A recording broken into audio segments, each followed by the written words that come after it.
जी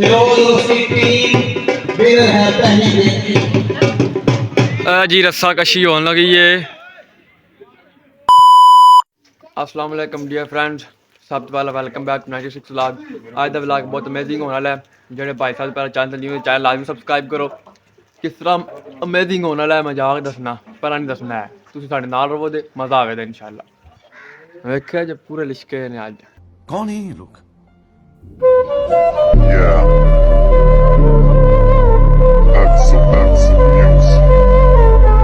finally डिंगा पहुंच आया। राम तू नहा के मैं निकलिया तो वेख नहीं हालत के होगी। हुन चलिए कॉलेज ते फिर तुहानू मैं जाके दसना केस सीन है। मंगवाल चौक ते खलोते मैं तुसीं दा कॉलेज।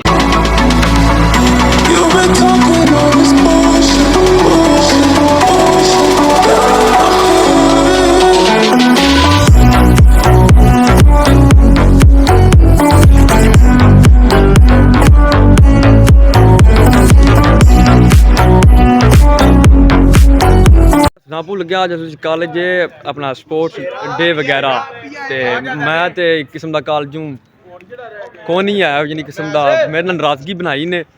बाकी मुश्किल दिल ते है खेडन ते वालीबॉल खेलना है बाकी वे खिडांदे ने कि फिलहाल क्रिकेट का मैच हो रहा है। सारे अपने क्लास फैलोज ने कहते वीडियो शीडियो बनानी। मैं कहा चलो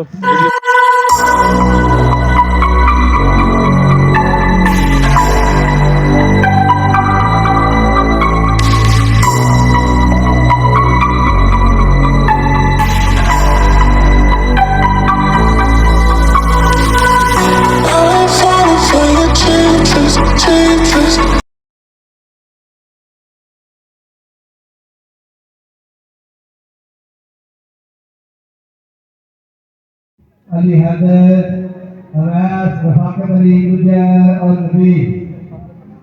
वाह जी वाह, वाह जी वाह। एक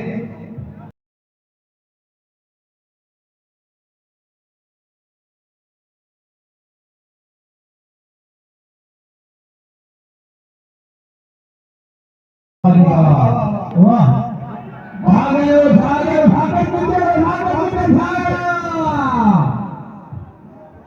वाह जी वाह, रफाकत गुजर। A few moments later.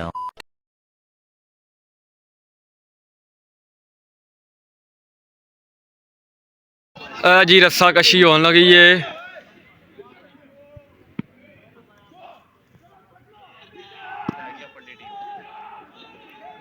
गुलजार साहब वड़ते जाते ने पे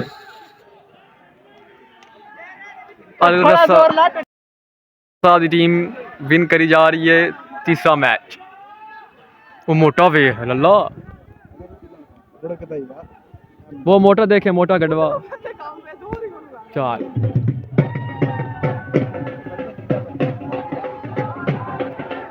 जोर ने छड़िया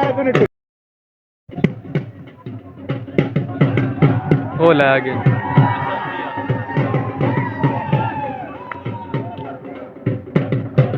अच्छा जी तीन मुकाबले हो गए ने क्रिकेट अपना रस्सा कशी ते रेस तिने जने दा अलग साहब का सैट जित गया ते हुन अपना वालीबॉल का आई थिंक हो जाए साडा मैच कराए सन।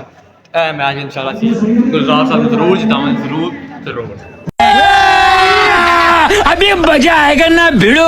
मैच शुरू होने वाला वै ते पिछे स्पीकर च लगे ने कौन समझ तुहानू कौन जे करना पिया हुन तुहानू गेमां वखावां दे त्रैवे दवा करनी। पिछली बारी हार गए है कौन मसला हार के बाद जीत होंगी इस बार इंशाल्लाह इंशाल्लाह कोशिश है। बाकी अल्लाह साहब नू कामयाब करे।